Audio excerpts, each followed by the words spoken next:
Hello, Wild Side has appeared, and welcome back to another episode of Gaming Woes. Today we're going to discuss the concept of exclusives and what is a good exclusive, what is a bad exclusive. Now, the reason why I wanted to bring this up was due to Microsoft's purchase of Rise of the Tomb Raider, but I also want to dive into a similar aspect with a couple of other games.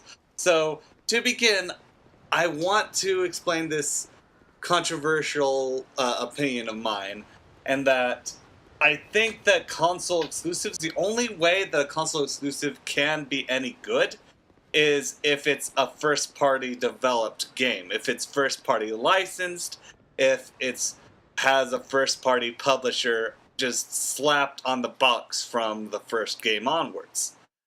With that being said, I feel like there are some exceptions to that rule, like Sonic, for example.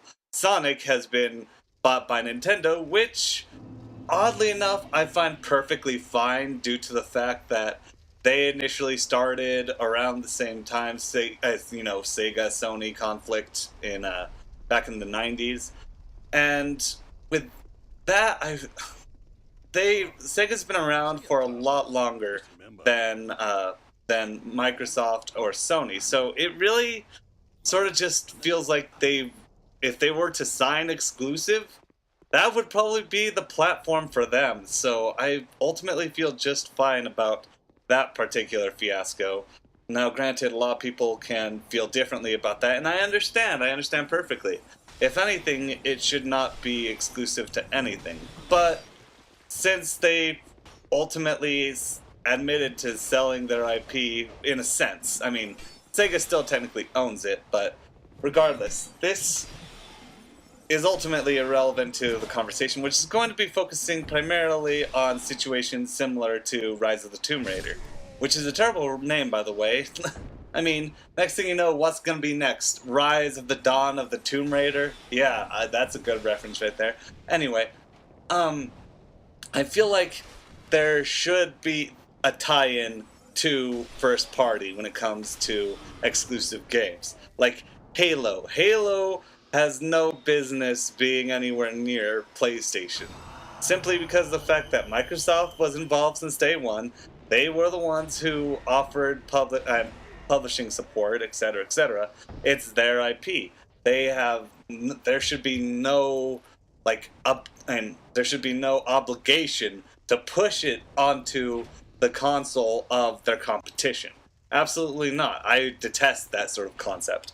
And of course, there's Steam, which, even though I wish there was a Steam app, there is not. And so, therefore, PC gets plenty of exclusives that we don't ultimately want to see on console, mostly because it's a vomit of games on Steam, and there's been lately a whole bunch of anger coming from Steam about how just all the worst games are just showing up on their half-assed whatever games. But there are plenty of good games on PC that should not be ported to console, and if they have, they are horrible, horrible, gutted ports of the PC game itself.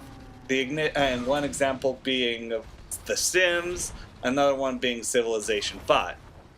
Now, with that being said, console games, any platform games, should not be bought as an exclusive. That should not happen, period. And let me explain why. Because we live in a world that thrives on business. And with business comes consumers, okay? So the consumer needs to be put first when it comes to just about any transaction, when it comes to, per se, a convenience-based system, which ultimately is what video game is. It's sheer entertainment, it's a consumer product. Therefore, the consumer needs to be put first.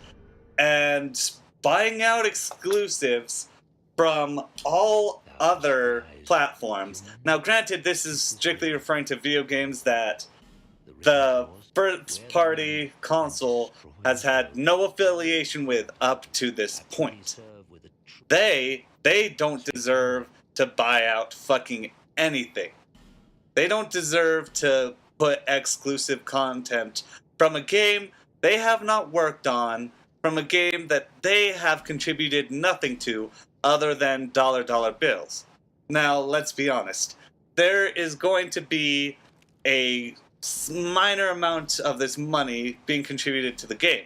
That's all well and good, but that money has no business being anywhere near the game because there is no further contribution from this company. And it still isn't the publisher. It's, as far as I'm aware, it's being published by Square Enix, which doesn't really make sense in the long run. Square Enix not only has leaned towards Sony for a majority of its years, but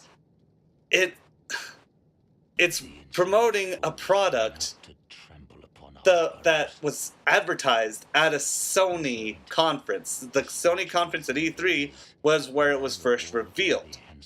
And now that it's being traded off, it feels like anybody who bought a PS4 or anything other than an Xbone who is anticipating the game, granted I wasn't one of those people, but those individuals, they will be disappointed. They will... Oh, that is why you don't buy consoles before games come out. That's my personal theory. I mean, at least I was lucky enough to grab a PS4, just like a majority of smart people. I'm just kidding. I'm sorry. Regardless, to restrict a game to a specific platform where the initial, not sequel, the essential reboot was on every other system was ultimately ridiculous. It's stupid. It's completely freaking stupid. Anybody who is a devoted Sony person, a devoted PC person, who managed to play the original remake of Tomb Raider on either platform, who isn't a dedicated Microsoft fan, doesn't get that experience.